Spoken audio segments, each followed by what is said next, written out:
Listeners আসসালামু আলাইকুম। Feel the real fair with আস।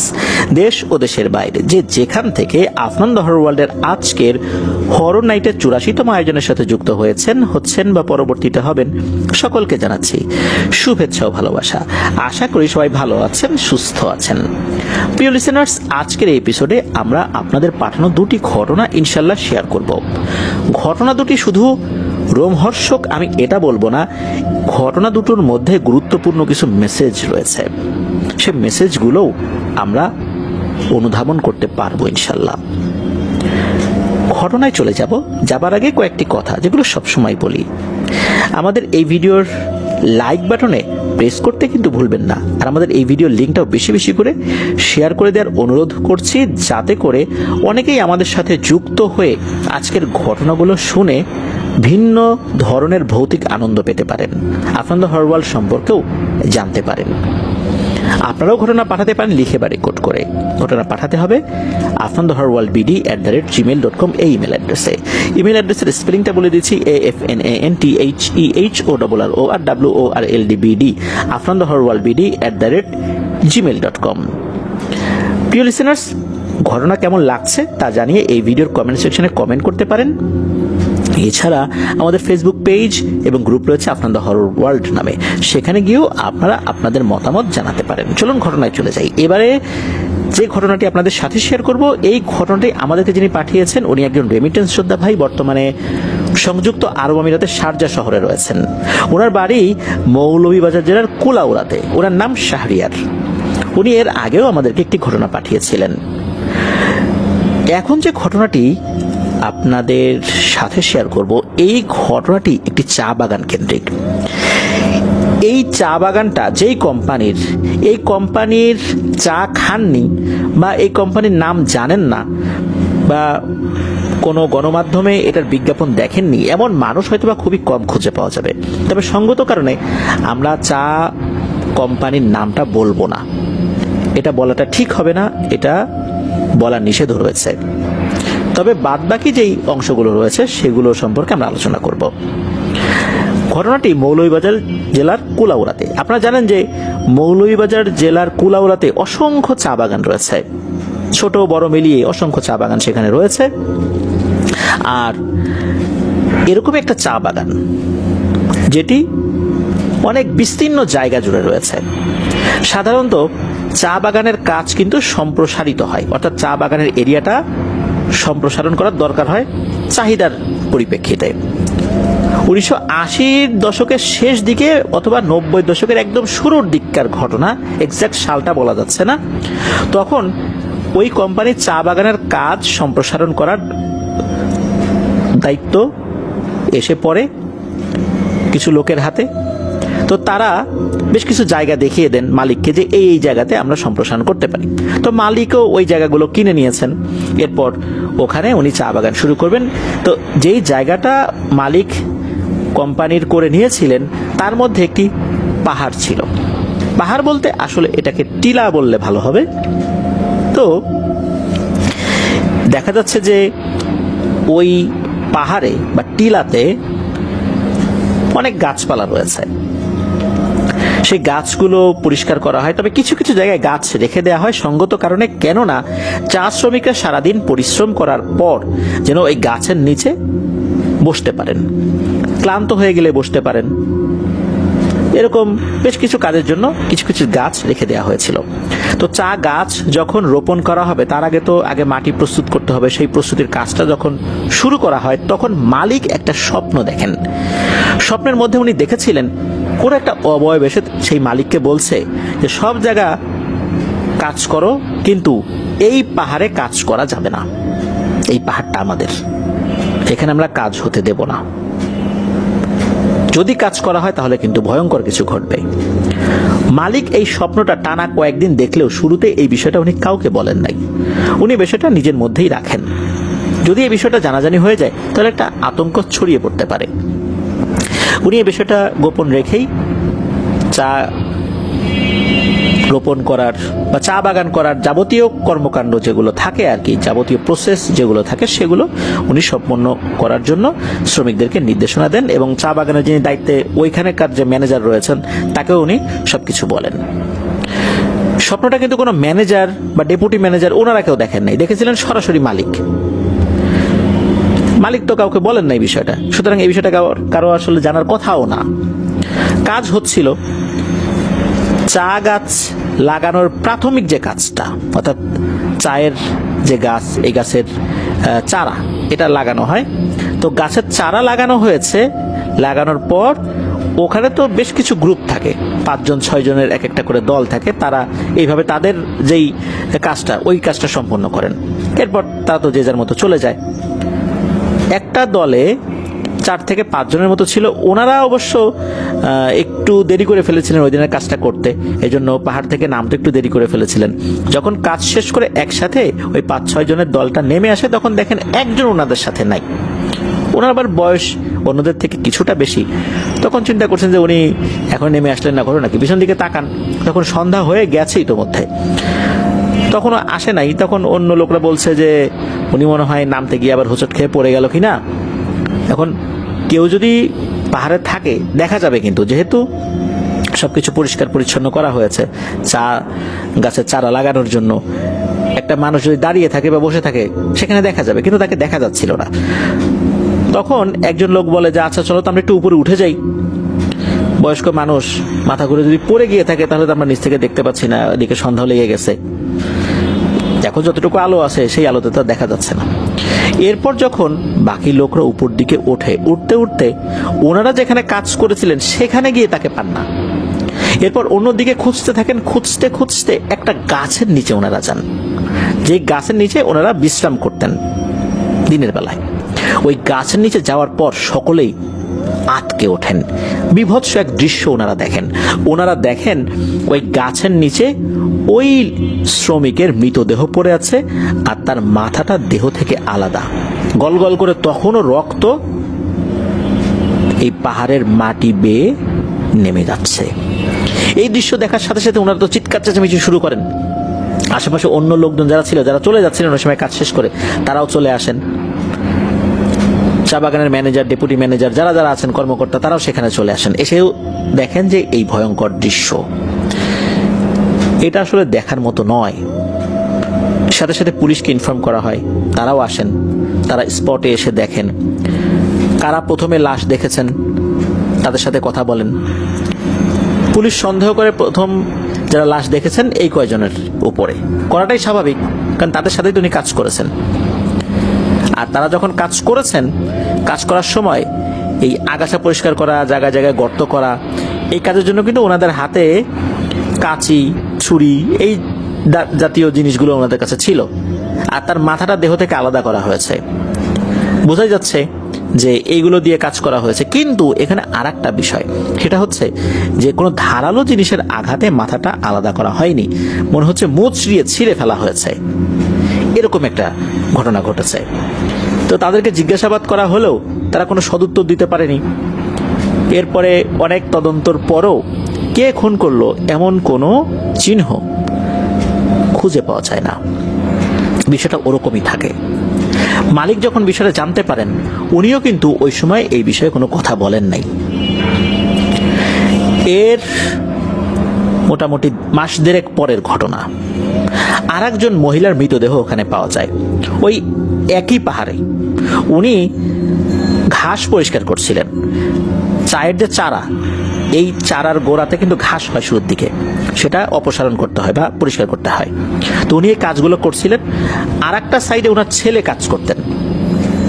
তো সন্ধ্যা লেগে যাচ্ছে, তার ছেলে তার মাকে ডাকতে আসে, এসে দেখে তার মা পড়ে আছে। শুরুতে মনে করছেন অজ্ঞান হয়ে গেছে, পরে দেখা গেল না, উনি মারা গেছেন।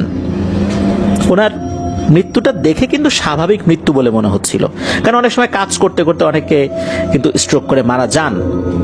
আর ওনার চেহারা স্রোত দেখে স্বাভাবিক মৃত্যু বলে এই কারণে মনে হচ্ছিল, ভয়ের কোনো বিষয় মনে হচ্ছিল না। তার পেছনে কারণ হলো যে ওনার চেহারার মধ্যে ভয়ের কোনো ছাপ ছিল না। অনেক সময় আমরা ভয়ের ঘটনায় শুনি না যে মারা গেছে, লাশ পাওয়া গেছে, কিন্তু তার চেহারা স্রোত দেখে মনে হচ্ছে মৃত্যুর পূর্বে ভয়ঙ্কর কিছু দেখেছেন, কিন্তু না, এরকমটা ছিল না। যাই হোক, তার যেই মৃত্যুটা হয়েছিল, দেখা যায় যে তার ডেড বডিটাও ছিল ওই গাছের কাছাকাছি জায়গায়, যেই গাছটার নিচে প্রথম একজন পুরুষ লোক মারা গিয়েছিলেন, মাথাবিহীন অবস্থায় ছিল তার বডিটা। দ্বিতীয় মৃত্যু নিয়ে ওইরকম কোনো তোলপাট সৃষ্টি হয়নি, কিন্তু এরও প্রায় মাস দেড়েক পর আর একটা মৃত্যু হয় ওই পাহাড়ে। তার ডেড বডিটা ওই গাছের নিচেই পাওয়া যায়। কেন বারবার ওই গাছের নিচেই পাওয়া যাচ্ছে? এরকম 8টা মৃত্যু হয়েছে এক বছরে, গুনে গুনে 8টা মৃত্যু। শুধু প্রথম মৃত্যুটাই ছিল খুন জাতীয়, আর তৃতীয় মৃত্যুগুলো বা এই দ্বিতীয় থেকে একদম অষ্টম যদি আমরা আসি, এই 7টা ডেড বডি, এগুলোকে দেখে অপঘাতে মৃত্যু বলার কোনো সুযোগ নাই, এগুলোকে স্বাভাবিক মৃত্যু বলা চলে। কেন এই মৃত্যুগুলো হচ্ছিল এটা অন্যরা বুঝতে না পারলেও এগুলো কিন্তু মালিক বুঝতে পারছিলেন। একটা পর্যায়ে এসে ওখানে যেই শ্রমিকরা কাজ করতেন, বিশেষ করে ওই পাহাড় বা ওই পাহাড়ের সাইড দিয়ে, তারা সকলে বললো আমরা এখানে কাজ করব না, আমরা অন্য সাইডে কাজ করব। মালিক বললেন যে না, কাজ করতেই হবে। তখন শ্রমিকরা বলছে না, আমরা কাজ করব না, এটা ঝুঁকিপূর্ণ হয়ে যায়। কেন এতগুলো লোক এখানেই মারা যাবে শুধু বারবার, নিশ্চয়ই এখানে কোনো সমস্যা আছে। মালিক তো কিছু বলতেছে না, মালিক স্বীকারও করে না, তাদেরকে কাজ করতে বাধ্য করবেই। এদিকে শ্রমিকরা কাজ করতে বাধ্য, তবে তারা ওই জায়গাতে কাজ করতে চাচ্ছিলেন না। কি করা যায়? ওই সময় নাকি এই চা শ্রমিকরা প্রতিদিন কাজ করলে 3 টাকা মজুরি পেতেন। এটা কল্পনা করা যায়, মাত্র 3 টাকা মজুরি প্রতিদিন। ওই সময় এত অল্প মজুরি দিয়েই তাদের সংসার চলত। এখন কাজ না করলে ওনারা খাবেন কি?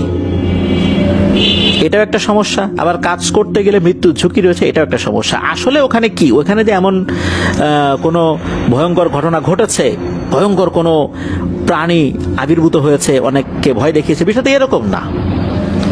তাহলে মৃত্যুই বা কেন হচ্ছে? তখন ওইখানে একজন ব্যক্তি ছিলেন, উনি একটু তান্ত্রিক গোছের ছিলেন, উনি আবার শ্রমিকদের সর্দারও ছিলেন। তার নাম হলো কোহলি। সবাই তাকে কোহলি দাদু বলতেন আর কি। তো এই কোহলি দাদু, তার কাছে যখন অনেকেই জানার উদ্দেশ্যে যে আসলে ঘটনাটা কি, এতদিন কিন্তু এই কোহলি দাদু এই বিষয়টি নিয়ে খুব একটা মাথা ঘামান নাই, কারণ প্রথমটা খুন মনে হয়েছে। এরকম খুন যে কখনো হয় না তা তো না, পৃথিবীর বিভিন্ন জায়গাতে এরকম নৃশংস খুন হয়, এটা নিয়ে তো আর কোহলি দাদু মাথা ঘামান নাই। এরপর অন্য মৃত্যুগুলো স্বাভাবিক মৃত্যু। দেখা যাচ্ছে যে ওই জায়গাতে এসে চা শ্রমিকরা বিশ্রাম নিতেন। সারাদিন পরিশ্রমের পর যদি বিশ্রাম নিতে যায়, অনেক সময় শরীর আবার খারাপ লাগে, স্ট্রোক করতে পারেন। এটাও তো আসলে অস্বাভাবিক কিছু না, যার কারণে এই কোহলি দাদু এই বিষয়টা নিয়ে প্যারানরমাল কিছু ভাবেন নাই। আর উনি ওনার মতো করে কাজ করছিলেন। আর উনি যদি আতঙ্ক সৃষ্টি করেন সর্দার হিসাবে, তাহলে মালিকরা ওনার প্রতিও ক্ষিপ্ত হবে। এই জন্য উনি এটা নিয়ে খুব আর চিন্তা করেন নাই। তবে শ্রমিকরা যখন এসে দাদুর কাছে বললো যে দাদু, কেন এরকম লোক মারা যাচ্ছে বারবার, আমাদের তো সন্দেহ লাগে, আপনি একটু দেখেন না জিনিসটা।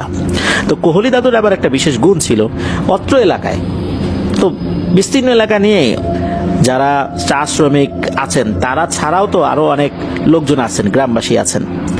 তারা মাঝে মাঝেই কোহলি দাদুর কাছে আসতেন কিছু তদবিরের জন্য, কারো কিছু হারিয়ে গেলে খুঁজে দেওয়ার জন্য। উনি নাকি আয়না পরা দিয়ে আয়নার ভিতরে দেখতে পারতেন। তো উনি বললেন, ঠিক আছে, তোমরা যেহেতু বলছো, আমি দেখি আসলে ব্যাপারটা কি। তো ওই রাত্রে উনি সাধনায় বসেছেন। উনি আয়না পরা দিয়ে কিছু দেখতে পান না ওখানে। এরপর ওনার অনুগত একটা জিনকে উনি আহ্বান করেন। সচরাচর উনি ওই জিনকে আহ্বান করতেন না। আহ্বান করার পর ওই জিনকে বলেন যে এই বিষয়ে একটু তথ্য নাও তো, কেন 8 জন মানুষের মৃত্যু হলো, আর প্রথম জনের মৃত্যুটা এরকম ভয়ঙ্কর হলো, এটা কেন, কে করেছে এই কাজ? তখন ওই জিনটা মোটামুটি অল্প সময় নিয়েছে, 5-10 মিনিট। এই সময়ের মধ্যে খবর নিয়ে এসে কোহলি দাদুকে জানান যে এই যে পাহাড়টা, এই পাহাড়ে 14 সদস্যের একটা জিন পরিবারের বসবাস রয়েছে। এরা ওই রকম খারাপ জিন না, এরা মানুষের কাছে আসতেও চায় না, মানুষকে বিরক্তও করতে চায় না, ক্ষতিও করতে চায় না, আবার মানুষকে সহ্যও করতে পারে না। ওদের এলাকায় কোনো মানুষ আসলে ওরা খুব বিরক্ত হয়। আর ওই পরিবার থেকে জানানো হয়েছে যে মালিককে নাকি বারবার স্বপ্ন দেখানো হয়েছে, সতর্ক করা হয়েছে। এরপরও মালিক যখন সতর্ক হয় নাই, তখন প্রথমবার একজনকে মেরে ফেলা হয়েছে। এরপরও মালিক কাউকে কিছু জানা নাই। এই বিষয়টা যখন চলতে থাকে আর ওই পরিবারও ত্যক্ত বিরক্ত হয়ে যায়, এই জন্য মোটামুটি প্রতি ৪৫ দিনে একজন করে মানুষের মৃত্যু কার্যকর করা হয়। এক বছরে মোটামুটি ১ বছর এরকম চলেছে, ১ বছরে ৮ জন মানুষ সেখানে মারা গিয়েছে। সাধারণত ৪৫ দিন বা ৪০ দিন এরকম মাথায় একটা একটা করে মানুষ তারা মেরেছে, বা কখনো ২ মাসের মাথায় মেরেছে। তবে মোট ১ বছরে ৮ জন মানুষের মৃত্যু হয়েছে।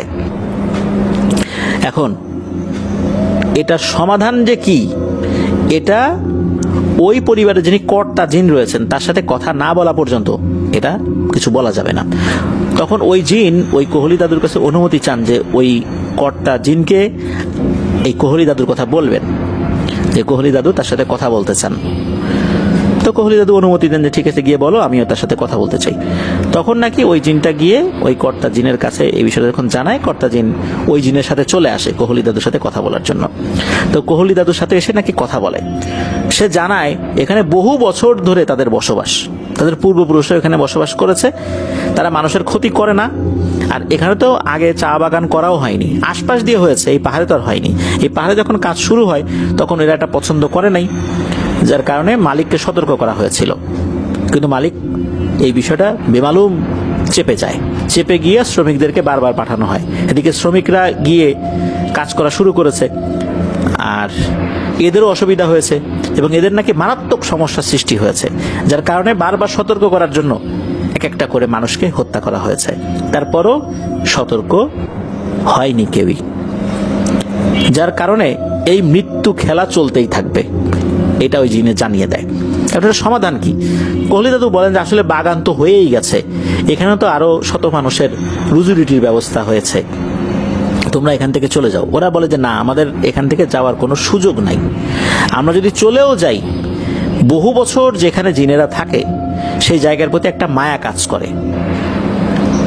ওই জিন জানায় যে সে চলে গেলেও, পরিবার নিয়ে চলে গেলেও, এই পরিবারের অন্য সদস্যরা যে কখনো ফেরত আসবে না, সে আবার মৃত্যু খেলা চালাবে না, এটা বলা যায় না। এখন সমাধান কি? একটা ভয়ঙ্কর সমাধান দিয়েছিল। প্রথমে কোহলি দাদু মনে করেছিলেন হয়তোবা গরু খাসি এটা সেটা হয়তোবা ওখানে দিতে হবে, এরপর চলে যাবে। সাধারণত জিনেরা এভাবেই তো চলে যায়, কিন্তু না, ওই কর্তা জিন একটা ভয়ঙ্কর শর্তের কথা বলেন, যেটা পালন করা অত্যন্ত দুরূহ ব্যাপার। সেই কর্তা জিন জানান যে তাদের এখান থেকে একেবারে চলে যাওয়ার একটাই উপায় আছে, সেটা হচ্ছে ওই গাছে কেউ যদি স্বেচ্ছায় আত্মহত্যা করে তাহলেই সে নিজেকে নিজে বলি দেবে, তবেই শুধু তারা যেতে পারবে। এছাড়া তাদের এখান থেকে যাওয়ার আর কোনো উপায় নেই। নিজে জেনে শুনে আত্মহত্যা করবে, তার আত্মহত্যার করার কোনো কারণ নাই, তারপরও কেন আত্মহত্যা করবে? এটা যখন বলা হয় ওই জিনকে, বলে যে এটাই সমাধান, এছাড়া কোনো সমাধান নেই, এই বলে নাকি ওই জিন চলে যায়। যখন কোহলি দাদু সকালবেলা শ্রমিকদেরকে এই বিষয়টা অবগত করেন যে জিন এটা বলেছে, কেউ তো রাজি হয় না। কে গিয়ে মরতে চাইবে ওখানে? যে আমি ইচ্ছা করে যাই ওখানে আত্মহত্যা করব। আত্মহত্যা অন্য কোনো কারণে হলে হবে না, মানে এই উদ্দেশ্যেই আত্মহত্যা করতে হবে, যে জিনদেরকে তাড়ানোর জন্য আমি আত্মহত্যা করব, এরকম একটা অবস্থা। এটা তো কেউ রাজি হবে না, স্বাভাবিকভাবেই কেউ রাজি হয়ও না। মালিককে এরপরে এই বিষয়টা জানানো হয় যে আপনি কেন শুরু থেকে এই বিষয়টার পদক্ষেপ নেন না, আপনার কারণে 8টা জীবন চলে গেছে। মালিক তো তখন থতমত খেয়ে গেছে। মালিক এর পরেও আরো কিছু তান্ত্রিক নিয়ে আসছে, প্রত্যেকটা তান্ত্রিক এসেই ফেরত চলে গেছে, কাজ হয় না। তারা বলে যে এটা আমাদের দ্বারা সম্ভব হবে না। এভাবে যখন কোনো কিছুই হচ্ছিল না, একটা পর্যায়ে এই সমাধানের রাস্তাটা খুলে যায়। এই সমাধানটা মূলত এই কোহলি দাদুর যিনি বাবা উনি করেছিলেন। উনি তো অনেক বয়স্ক হয়ে গিয়েছিলেন। এই দাদুর বাবা উনি বলেছেন যে উনি ওখানে আত্মহত্যা করবেন। সবাই নিষেধ করেছিল। তখন উনি বলেছিলেন যে আমার 3 কাল গিয়ে 1 কালে ঠেকেছে, আমি তো যে কোনো সময় এমনিই মারা যাবো রে।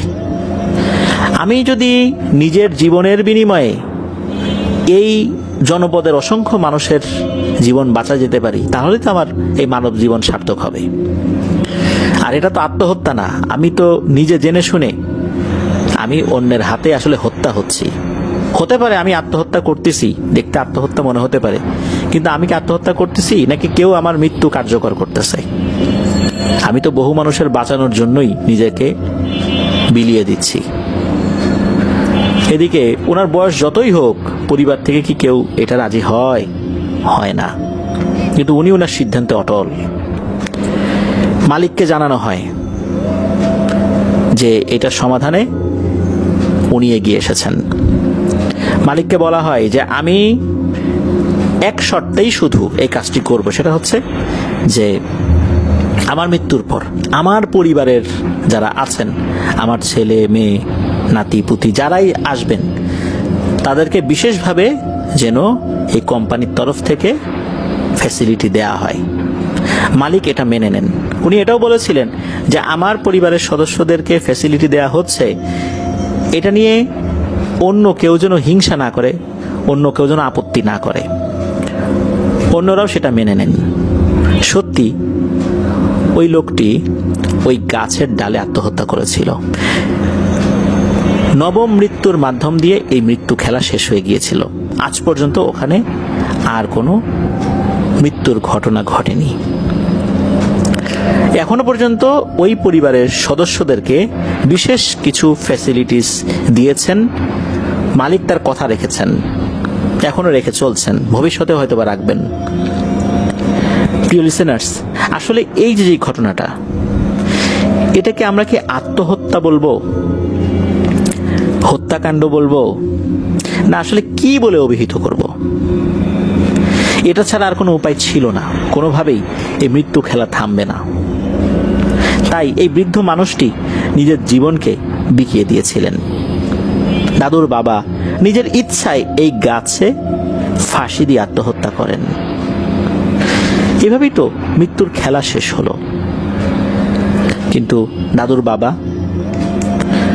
উনি যে নিজেকে বিলিয়ে দিলেন, এটা আসলে আমরা কোন দৃষ্টিতে বিচার করব? এটা এক একজন এক এক রকম ভাবে মূল্যায়ন করবেন। আপনাদের কাছে এই বিষয়টা আসলে কেমন লাগলো? ওনার এই আত্মাহুতি, এটা কি আসলে আত্মহত্যা নাকি হত্যাকাণ্ড? এটা আমরা কি বলতে পারি? আমার বলার আসলে ভাষা নাই। আপনারা নিশ্চয়ই কমেন্ট সেকশনে এই বিষয়ে জানাতে পারেন। এছাড়া আমাদের ফেসবুক পেজের গ্রুপে গিয়েও জানাতে পারেন। আসলে একটা মানুষ কিভাবে নিজেকে সঁপে দিয়ে আরো অসংখ্য মানুষের জীবনকে বাঁচিয়ে দিয়ে গেলেন, এটাও আমাদের চিন্তার একটি খোরাক যোগায়। পৃথিবীতে অনেকেই জন্মগ্রহণ করছে, আবার এই পৃথিবী ছেড়ে চলে যাচ্ছে। কেউ কেউ নিজেকে মহান করছে, কেউ কেউ নিজেকে অনেক নিচ পর্যায়ে নামিয়ে নিয়ে পৃথিবী থেকে চলে যাচ্ছে। কেউ মহৎ হয়ে জন্মায়, কেউ মহত্ব অর্জন করে, আবার কারো উপর মহত্ব চাপিয়ে দেওয়া হয়। এটা আমার কথা নয়, শেক্সপিয়ার এই কথাটি বলেছিলেন। আসলে আমরা কোন দলে যাব? আমরা কি মহত্ব অর্জন করব, নাকি মহৎ সাজার চেষ্টা করব? কিছু কিছু মানুষ আমাদেরকে মহৎ বলবে, আমরা এটা চাইব। যারা বাই বর্ন মহৎ হয়ে জন্মগ্রহণ করবেন, তাদের আচার আচরণে সেটা প্রকাশ পাবেই। প্রিয় লিসেনার্স, প্রথম ঘটনাটি এ পর্যন্তই ছিল। ধন্যবাদ জানাচ্ছি রেমিটেন্স যোদ্ধা শাহরিয়ার ভাইকে এমন একটি ঘটনা আমাদের সাথে শেয়ার করার জন্য। কারণ প্রত্যন্ত অঞ্চলগুলোতে এমন অনেক ঘটনা থাকে যা কখনোই সামনে আসে না। এমন একটি ঘটনা যে আমাদের সামনে এসেছে, আমরা জানতে পারলাম এমন এক মহানুভব ব্যক্তির কথা। তা না হলে তো আমরা জানতেই পারতাম না হয়তোবা। প্রিয় লিসেনার্স, চলুন চলে যাব আমাদের এবারের এপিসোডের পরবর্তী আরো একটি নতুন ঘটনায়।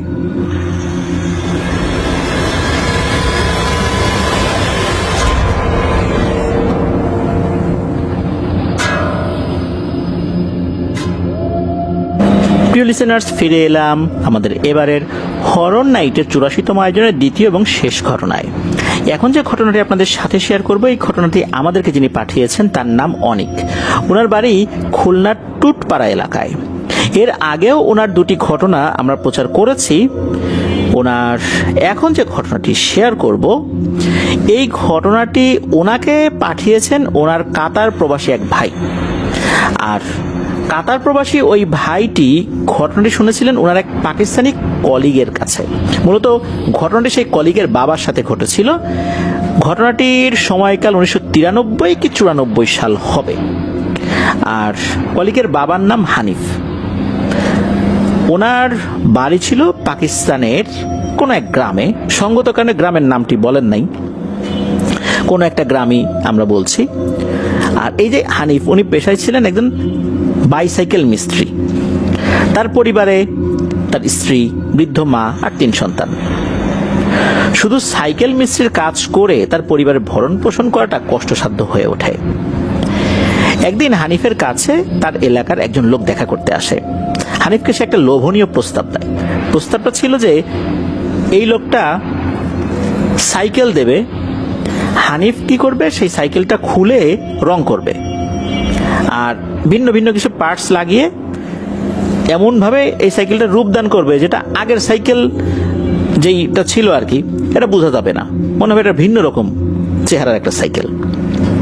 এর বিনিময়ে হানিফকে সে ভালো অঙ্কের টাকা দেবে আর কাজটা করতে হবে তার দোকানে গিয়ে, তার যে গোডাউন আছে সেখানে গিয়ে।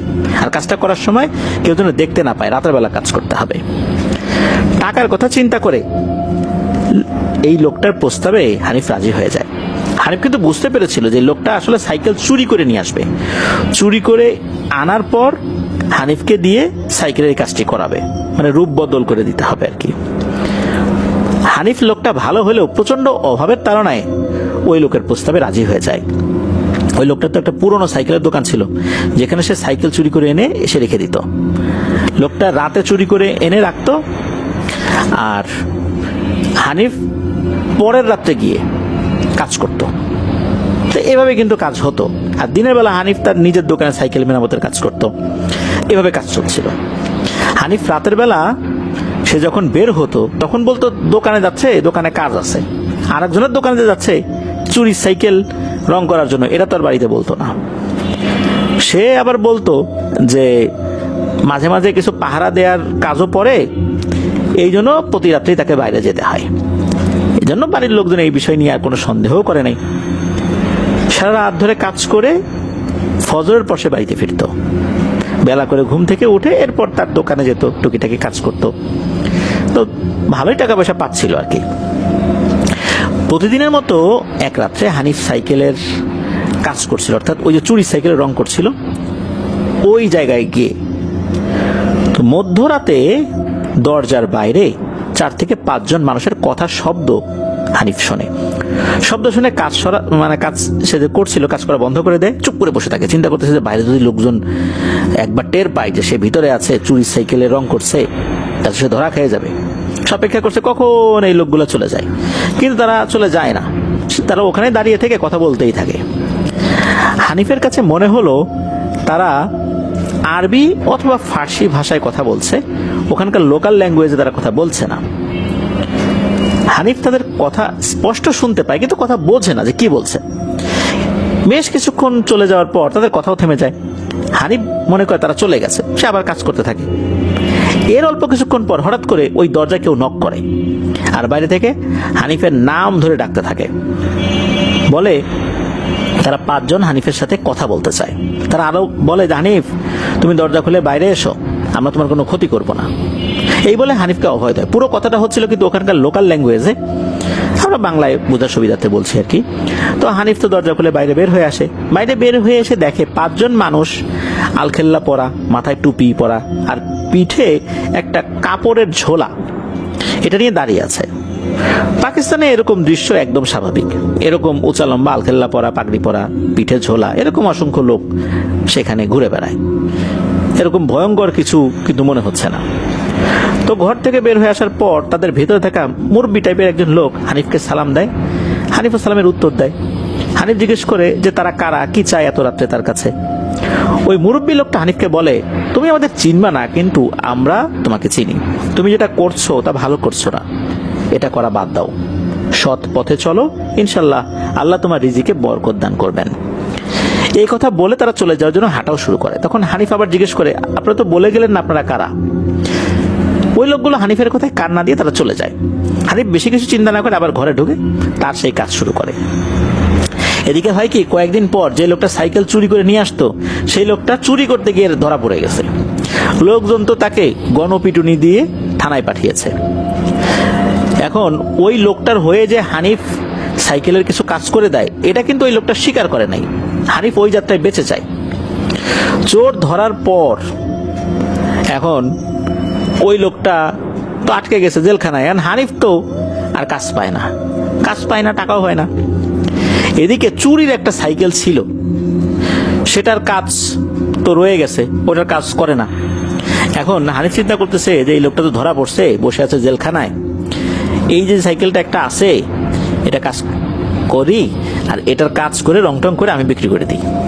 ওই লোকের কাছে তো আরো কয়েকটা কাজের টাকা পাবোই, তো এটা না হয় আমি সেই টাকা থেকে কেটে নিলাম।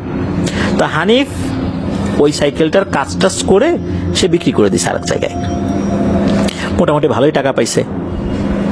এখন এই জিনিসটা কিন্তু হানিফের লোভকে বাড়িয়ে দিয়েছিল। হানিফ চিন্তা করলো যে চুরি করে তো ভালোই ইনকাম করা যায়, তা আমিও সাইকেল চুরির কাজ শুরু করে দিই।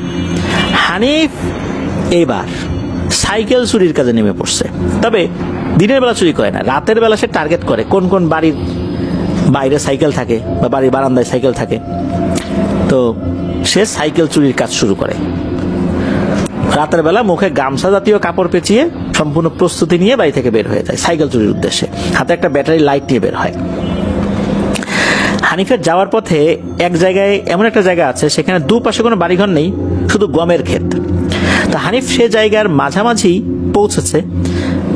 হঠাৎ করে পেছন থেকে একজন মুরব্বী লোকের ডাকের আওয়াজ হানিফ শুনতে পায়। হানিফ পেছনে ফিরে দেখে লোকটা তার থেকে 5 থেকে 6 হাত দূরে দাঁড়িয়ে আছে, আর তার সাথে সেই লোকগুলোও আছে। লোকটা হানিফকে বলে, হানিফ তোমার হাতের লাইটটা বন্ধ করো, আমাদের শরীরে তোমার লাইটের আলো ধরো না, তোমার লাইটটা নষ্ট হয়ে যাবে, আমাদেরও কষ্ট হবে। হানিফ হাতে থাকা লাইটটা বন্ধ করে। তারপর লোকটা বলে, হানিফ কি কাজ শুরু করেছো তুমি? এটা তো ভালো কাজ না, এখন যে কাজ করতে যাচ্ছ এটা করতে যেও না, সৎ পথে চলার চেষ্টা করো, ইনশাল্লাহ আল্লাহ চাহেন তো আমরা তোমাকে সাহায্য করব। হানিফ বলে, বলুন তো আপনারা আসলে কারা, কিভাবে জানেন যে আমি কি করতে যাচ্ছি? তখন ওই লোকটা বলে, আমার নাম ইব্রাহিম ইবনু খালেক, ওরা আমার সঙ্গী। সঙ্গীদের নামও বলে, তবে সঙ্গীদের নাম হানিফ আর মনে করতে পারেন নাই আর কি, শুধু একজনের নামই মনে রাখতে পেরেছেন। তো হানিফ বলেন যে আপনাদের তো আমি কখনো দেখি নাই, আপনারা কোথায় থাকেন? তখন ওই ইব্রাহিম ইবনু খালেক বলছেন, তোমাদের এই এলাকাতেই বহু বছর ধরেই আমরা আছি, এই জন্য আমরা জানি কে কি করে, কে কি কাজ করতে যায়। তখন হানিফ বলে, আমার জীবনে প্রায় 40টা বছর তো এই গ্রামে কাটাই দিলাম, আপনাদের তো কখনো দেখলাম না। তখন ইব্রাহিম বলে ওঠেন, সবাই চাইলেই কি আমাদের দেখতে পায়? আমরা মাঝে মধ্যে কারো সামনে দেখা দেই, আর আল্লাহ যদি চান কারো সামনে হঠাৎ করে পড়ে গেছি, তখন কেউ দেখে ফেলে। এবার হানিফ কিছুটা ভয় পেয়ে বলে, আসলে আমার তো অনেক অভাব, আমার বাবা মারা গেছেন বহু বছর হলো, আমার বৃদ্ধ মা আছে, আমার 3টা সন্তান আছে, স্ত্রী আছে, এদেরকে তো ভরণ পোষণ দিতে হয়, এদেরকে তো খাওয়াতে হবে, আমি কি করব? আমার তো আর কোনো উপায় নাই, কয় টাকা ইনকাম করি, কতগুলা মানুষ, ক্ষমা করবেন, আমি তো নিরুপায় হয়ে কাজটা শুরু করছি, আমার কোনো ক্ষতি করেন না। তখন ওই ইব্রাহিম উনি বলে ওঠেন, হানিফ তুমি ভয় পেও না, তুমি বুঝতে পেরেছো আমরা কারা, তুমি যা ভাবছো আমরা আসলে তাই, তবে আমরা তোমার কোনো ক্ষতি করার চেষ্টাও করব না।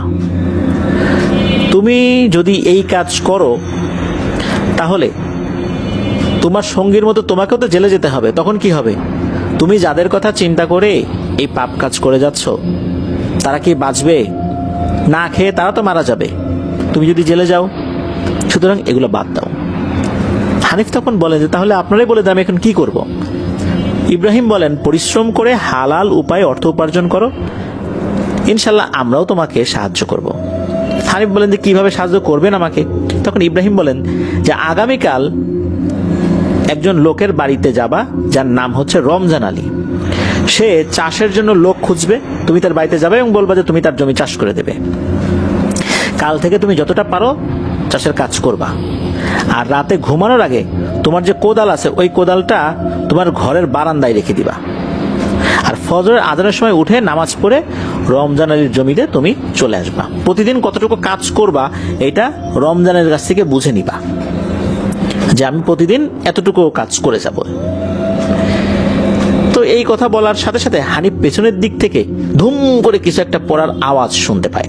হানিফ পেছন দিকে ফিরে দেখে কিছু নাই, আবার সামনের দিকে ফিরে দেখে এই ইব্রাহিম আর তার সঙ্গীরাও কেউ নেই। এটা হানিফ কিন্তু আগেই বুঝতে পেরেছিল যে এরা কারা, তাই সে অবাক হয়নি।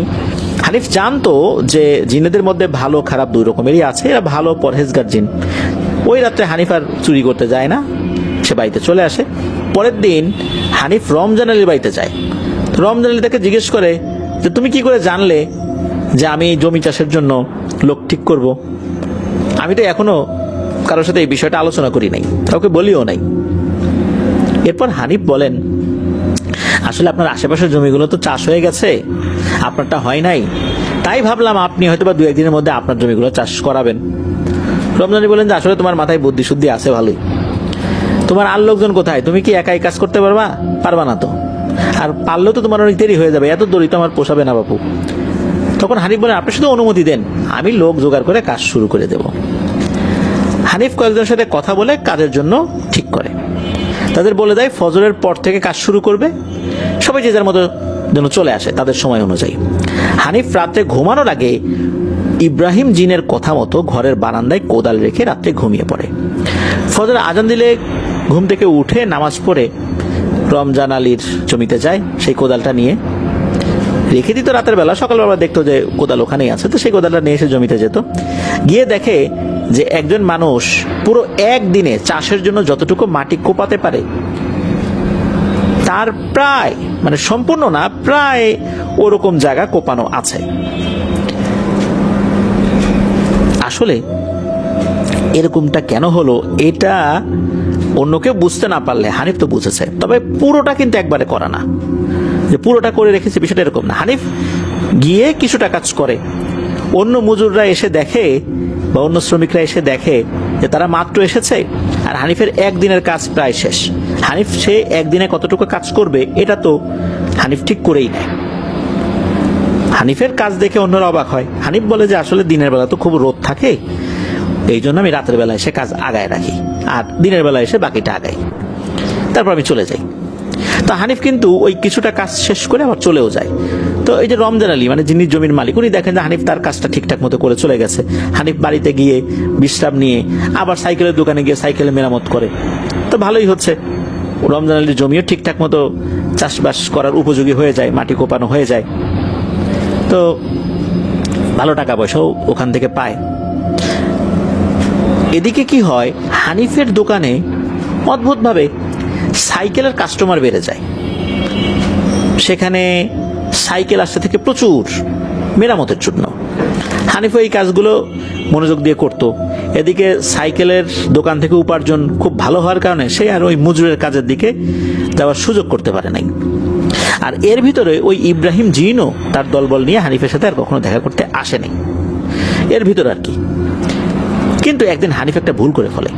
সেটা কি, তার বাল্যকালের এক দুষ্টু বন্ধু এসে হানিফের সাথে দেখা করে, কয়েকদিন এসে গল্প গুজব করছে।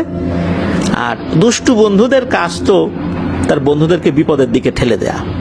সে বলে যে হানিফ এত কাজ করো, কখনো মদ টদ খেয়ে দেখেছো? চলো না আজকে একটু আয়েশ করে মদ খাই, ও কিছু হয় না। তখন হানিফ বলে না না আমি সব জিনিস খাই না। তখন তার বন্ধু বলে আরে 2-1 দিন খেলে কিছু হয় না, কে দেখতেছে, চলো যাই, এগুলোর স্বাদ কি তো একটু চেখে দেখতে হয়। এই বলে বিভিন্নভাবে হানিফকে সে কনভিন্স করে। তো এরপর হানিফ তো রাতের বেলা সেই বন্ধুর সাথে মদের দোকানে গেছে, কিন্তু ভাগ্য এমন যে তারা যখন গিয়েছে তখন দোকানদার বলে যে মদ তো শেষ, আজকে আর মদ নাই, কালকে আসো।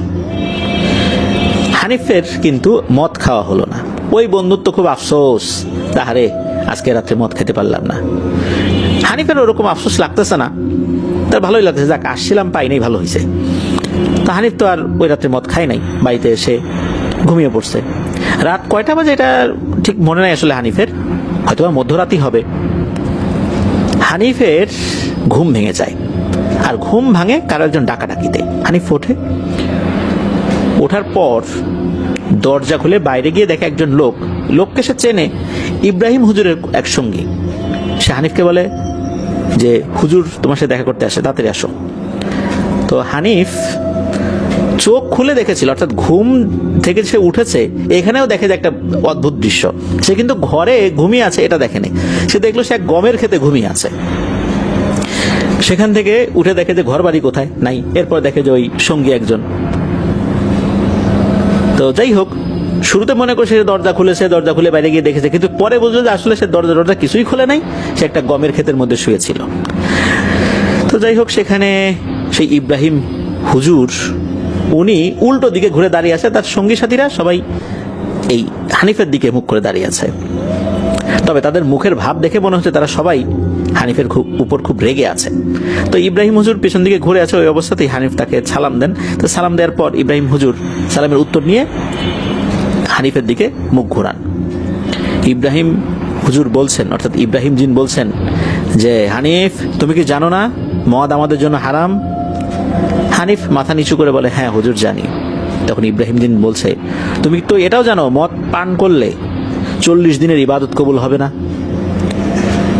তোমাকে সাবধান করতে আসলাম, আমরা তোমার কোনো ক্ষতি করব না, কিন্তু এরপর হারামের সাথে জড়াতে চাইলে আল্লাহর রহমতে তোমাকে যতটুকু উপকার করতাম আমরা সেটার করতে পারবো না। হানিফ বলেন ঠিক আছে হুজুর, আমি আর এইসব জিনিসের মধ্যে যাব না, কখনোই এগুলোর কাছেও যাব না, এবার মতো আমাকে ক্ষমা করে দিন। তখন ইব্রাহিম জিন বলেন আমার কাছে ক্ষমা কেন চাচ্ছ? আল্লাহর কাছে ক্ষমা চাও। আমরা তোমাদের জাতির থেকেও নিচু জাতি, আমরা কি কাউকে ক্ষমা করতে পারি? আমরা ক্ষমা করার কেউ না।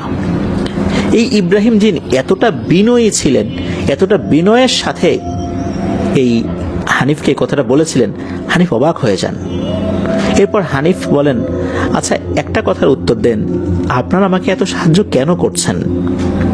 এরপর ইব্রাহিম জিন বলেন তোমার বাবা আমার একজন বন্ধু ছিলেন। হানিফ বলেন আমার বাবা তো একজন ফেরিওয়ালা ছিলেন, কিভাবে আপনার বন্ধু হলেন? তখন ইব্রাহিম জিন বললেন হ্যাঁ তোমার বাবা একজন ফেরিওয়ালা ছিলেন। একদিন ফেরি করতে করতে উনি অনেক দূরে চলে গিয়েছিলেন, বাড়ি ফিরতে ফিরতে অনেক রাত হয়ে যাওয়ায় উনি একটি মসজিদের বারান্দায় শুয়ে পড়েন, আর ওই মসজিদে আমিও রাতের বেলা নামাজ পড়তে যেতাম।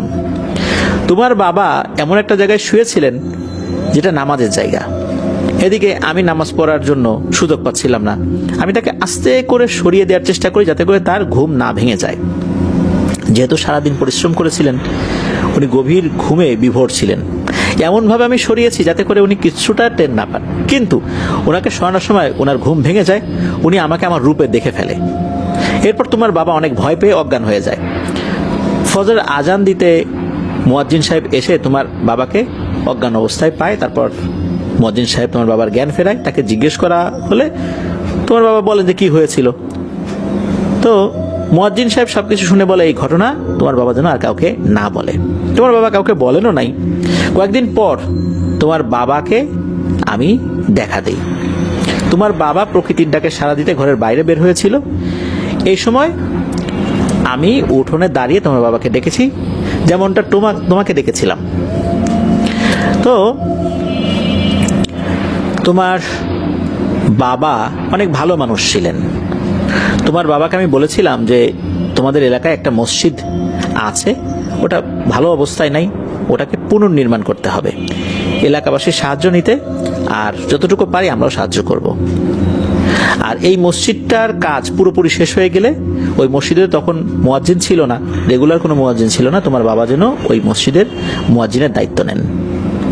সেটাই করা হয়। এরপর থেকে তোমার বাবা মুয়াজ্জিনের দায়িত্ব নেন, আর তোমার বাবার সাথে এরপর অধিকাংশ সময় ওই মসজিদেই আমার সাথে কথা হতো। অনেক গল্প করেছি তোমার বাবার সাথে, অনেক দিনের আলোচনা করেছি। আর যে রাতে তোমার বাবা আমাকে দেখে অজ্ঞান হয়ে গিয়েছিল, তার জন্য তোমার বাবার কাছে আমি ক্ষমা চেয়েছি, কেননা আমার ভুলের কারণে তোমার বাবার ঘুম ভেঙে গিয়েছিল। সে তো আর ইচ্ছা করে দেখেনি। তো এইভাবেই আমাদের বন্ধুত্ব হয়। হানিফ বলেন, আমার বাবা মারা গেছেন তো অনেক বছর হয়েছে, কিন্তু আপনাকে দেখলে এখনো যুবক মনে হয়। তখন ইব্রাহিম জিন বলেন, আমার বয়স অনেক অনেক উত্থান পতন আমি দেখেছি। আমি হালাকু খানের বিরুদ্ধে যুদ্ধ করেছি। হালাকু খান ছিলেন চেঙ্গিস খানের নাতি, যার উদ্দেশ্য ছিল মুসলিমদের ধ্বংস করে দেয়া। আল্লাহর কি ইচ্ছা, আল্লাহ এই চেঙ্গিস খানের বংশেই আরেকজনকে তৈরি করেছিলেন, যার নাম বারকে খান। এই বারকে খান ইসলামের সুশীতল ছায়ায় এসে হালাকু খানের বিরুদ্ধে অস্ত্র ধরে। হালাকু খানের সাথে যুদ্ধ হয়, সেই যুদ্ধে হালাকু খান পরাজিত হয়। আর এই যুদ্ধের সময় হালাকু খান আহত হয়েছিল। তার ক্ষত স্থানে আমি সুযোগ পেয়েছিলাম থুতু ছিটানোর জন্য, আর সেই ক্ষত স্থানে আস্তে আস্তে পচন ধরে যায়। এরও বেশ কিছু বছর পর হালাকু খান মারা যায়। মানুষ অনেকেই মনে করে যে জিনেদের অভিশাপেও হালাকু খান মারা গেছে। আসলেই সত্য, জিনেরা হালাকু খানের বিরুদ্ধে অনেক বদদুয়া করেছিল। আর যেই জিনেরা সরাসরি হালাকু খানের কাছে গিয়েছিল, তার মধ্যে আমি একজন, যে কিনা হালাকু খানের ক্ষত স্থানে থুথু ফেলেছিলাম। আর জিনেরা যদি ইচ্ছাকৃতভাবে কাউকে থুথু নিক্ষেপ করে, সেখানে পচন ধরে, যেটা হয়েছিল। এছাড়া সেলজুক, মামলুক, আব্বাসীয়, মুঘল, আইয়ুবি, ওসমানীয় সালতানাত আমি দেখেছি আল্লাহর অসীম কৃপায়। আল্লাহ আমাকে এই বিরল সৌভাগ্য দান করেছেন। যাই হোক, তুমি এখন ঘুমাও হানিফ। তোমাকে যে বিষয়গুলো বললাম সেটা মনে রেখো, আর কখনোই এই ধরনের কাজে অগ্রসর হইও না। আমরা এখন নামাজে যাব, হারামের কাজের দিকে ধাবিত হইও না। হানিফ বলেন যে ঠিক আছে, আমি আর যাব না, ইনশাল্লাহ আমি আমার বাবার মতো, আপনার মতো দিনের খেদমত করব। তো যাই হোক, এভাবে চলছিল। হানিফের একটা বোন ছিল, পাশের গ্রামে বিয়ে হয়েছিল। হানিফের বাবার রেখে যাওয়া অল্প কিছু ভিটামাটি জমি ছিল। উনি তো ওরকম ধনী ছিলেন না, ফেরি করে জিনিসপত্র বিক্রি করতেন, সামান্য কিছু জমি জমা ছিল। তো বাবা মারা যাওয়ার আগে হানিফ আর তার বোনকে বলেছিল এই ভাগ বাটোয়ারা কেমন হবে। ইসলামী শরিয়া মোতাবেক যেরকম ভাগ বাটোয়ারা হয়, ওইভাবে ভাগ করে দেওয়ার কথা বলেছিলেন তার বাবা মৃত্যুর পূর্বে। হানিফকে সেই ওসিয়ত করে গিয়েছিলেন, কিন্তু সেই ওসিয়তটা সঙ্গত কারণে হানিফ আসলে রাখতে পারেন নাই, পালন করতে পারেন নাই। হানিফের অবস্থা যখন আস্তে আস্তে ভালো হতে থাকে, এদিকে তার বোন এক পর্যায়ে আসে, তার জমির অংশ দাবি করে। হানিফ তা অস্বীকার করে। হানিফ তার বোনের উপর খুব রাগান্বিত ছিল, কেননা তার বাবা যখন অসুস্থ ছিল, হানিফের বাবা সুস্থ অবস্থায় তার বোনকে বিয়ে দিয়েছিল, কিন্তু তার বোন হানিফের বাবার অসুস্থ অবস্থায় কোনো ধরনের কোনো সাহায্য সহযোগিতা করেনি, কোনো ধরনের কোনো দেখাশোনা এটাও করেনি। সে তার শ্বশুরবাড়িতেই ছিল। কষ্ট করে হানিফ নিজেই উনি ওনার সহায় সম্পদ রক্ষাও করেছেন, সেই সাথে বাবার চিকিৎসাও করেছেন। তার বাবা একটা সময় মারা গিয়েছে, এমনকি তার বাবাকে নাকি দেখতেও আসে নাই তার বোন। এখন তার মাকেও দেখাশোনা করছে। হঠাৎ করে তার বোন এসে সম্পত্তির ভাগ চেয়েছে। হানিফ তো এটা দিতে অস্বীকার জানায় যে তুই বাবার মৃত্যুর সময় ছিলি না, মাকে এতদিন ধরে দেখলাম, তুই আসলি না, এখন হঠাৎ করে মনে হয়েছে সম্পত্তির ভাগ দরকার, তাই না? যা, কিচ্ছু পাবি না। তো এরকম করে বোনকে সে তাড়িয়ে দেয়। এর অল্প কয়েকদিন পর এই ইব্রাহিম জিন, তার সাথে হানিফের দেখা হয়। ইব্রাহিম জিন এই বিষয়টা যখন হানিফকে জানায় যে তুমি তোমার সম্পত্তির অংশ রেখে বাকিটুকু তোমার বোনকে দিয়ে দাও, তোমার বোন কি করেছে না করেছে এই বিষয়ে আল্লাহর কাছে সে জবাবদিহি করবে, তার জন্য তুমি কেন এরকম ভয়ঙ্কর পাপের দিকে ধাবিত হচ্ছ? তুমি তো কাজ করতে পারো না। তার কবরে সে যাবে, সে সেটা বুঝবে। তুমি তোমার বোনের সম্পত্তি আত্মসাৎ করতে পারো না। তখন হানিফ সে কথাই বলে যে আমার বোন আমার বাবাকে দেখে নাই, আমার মাকে দেখে নাই, এখনো দেখে না। হঠাৎ করে মনে হয়েছে সম্পত্তি নেওয়ার দরকার, তাই আসছে। আমি তাকে কোনো সম্পত্তি দেব না। সে কিছুই পায় না। সে কেন মৃত্যু সজ্জায় আমার বাবাকে দেখে নাই? ইব্রাহিম জিন তখন বলে যে সে কি করেছে না করেছে সেটা তার উপর ছেড়ে দাও, তুমি তোমার দায়িত্ব পালন করো। এই ইব্রাহিম জিনের মুখের উপরে হানিফ বলে দেয় যে না, আমি তাকে কোনো সম্পত্তি দেব না। ইব্রাহিম জিন বলে ওঠে, তুমি যদি তোমার বোনের সম্পত্তি আত্মসাৎ করো তাহলে আমাকে আর কখনোই তুমি দেখতে পাবে না, আমার কোনো সাহায্যও তুমি পাবে না। হানিফ এবার মাথা গরম করে বলে ওঠে, আপনার দেখারও আমার দরকার নেই, আপনার কোনো সাহায্যেরও দরকার নেই, আপনি চলে যান। এই কথা বলার সাথে সাথে নাকি এই ইব্রাহিম জিন অদৃশ্য হয়ে যায়। এরপর হানিফ ঘরে চলে আসে। এরপর থেকে আর কখনোই হানিফ এই ইব্রাহিম জিন বা তার সঙ্গী সাথীকে কখনোই দেখেন নাই। এরপর থেকে হানিফের আর্থিক অবস্থার অবনতি হয়েছে, হানিফ শারীরিকভাবে অসুস্থ হয়েছে। এমনটা কিন্তু আমরা মনে করতেই পারি, তাই না? না, তা কিন্তু হয়নি। ইব্রাহিম জিন কোনো ক্ষতি হানিফকে করেনি, বরং হানিফের কাজ আরো বেড়ে যায়, ব্যবসা বাণিজ্যের উন্নতি হয়। ব্যবসা বাণিজ্যের আরো কিছুটা যখন উন্নতি হয়, হানিফ যে কাজটি করে সেটা হচ্ছে তার বোনকে ডেকে তার বোনের সহায় সম্পত্তি সবকিছু বুঝিয়ে দেয় এবং সে যা পেত তার থেকে আরো বেশি কিছু দেওয়ার চেষ্টা করেছে হানিফ। কিন্তু হানিফ ইব্রাহিম জিন বা তার সঙ্গী সাথীদের দেখা আর কখনোই পায়নি। হানিফ পরিপূর্ণভাবে পাল্টে যায়, তাহাজ্জুদের সালাত আদায় করতে থাকে। তার বাবা যে মসজিদের মুয়াজ্জিন ছিল সেখানেও রাত্রে গিয়ে ইবাদত বন্দেগী করত। তবে দীর্ঘ সময় কখনোই হানিফ ওই ইব্রাহিম জিনের দেখা পায়নি। তবে কোনো এক রাত্রে হানিফের স্ত্রী ইব্রাহিম জিনের সাক্ষাৎ পেয়েছিল স্বপ্নে সেই ইব্রাহিম জিন খুব হাসি খুশি ভাবে হানিফের স্ত্রীকে বলেছিল, মা, আমি খুব খুশি হানিফের বর্তমান কর্মকাণ্ডে, তবে হানিফের সাথে আমার আর দেখা হবে না। তবে বলে দিও আমি তার প্রতি আর কোনো অভিযোগ রাখি নাই। সে যে ওই রাত্রে আমাকে তুচ্ছ তাচ্ছিল্য করে কিছুটা হলেও কথা বলেছে, এটা আমার জায়গায় অন্য জিন হলে হয়তোবা কোনো ক্ষয়ক্ষতি করতো হানিফের, কিন্তু আমি সেটা করিনি, করবও না। আমার সঙ্গী সাথীদেরকেও খুব কঠিনভাবে নিষেধ করে দিয়েছি। তবে আমাদের কিছু উসুল রয়েছে, সেটা মানতে হয়। এই জন্য হানিফের সাথে আমার কখনো দেখা হবে না, এটাই বলেছিলেন ইব্রাহিম জিন। সত্যি হানিফের সাথে অদ্যাবধি আর কখনোই আর ইব্রাহিম জিনের দেখা হয়নি। হানিফের ছেলের কাছ থেকে এই ঘটনাটি পাওয়া গিয়েছে। ধন্যবাদ জানাচ্ছি অনিক ভাইকে এরকম একটি ঘটনা, শিক্ষামূলক ঘটনা, সেই সাথে ভয়ঙ্কর ঘটনাও বটে, আমাদের সাথে শেয়ার করার জন্য। আশা করছি আপনার কাছ থেকে আরো অনেক ঘটনা পাবো। আজকের এপিসোডে যে দুজন আমাদেরকে ঘটনা পাঠিয়েছেন, অনিক ভাই এবং শাহরিয়ার ভাই, আপনাদের জন্য শুভকামনা রইল।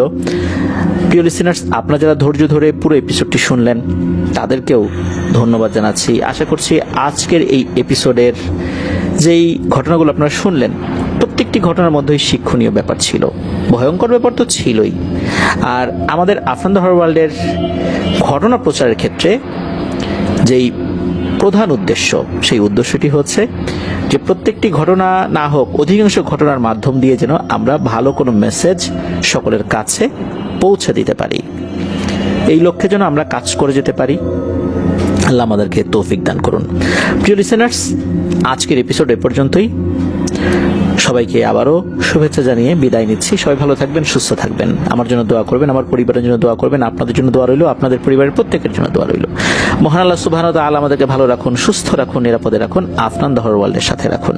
আসসালামু আলাইকুম।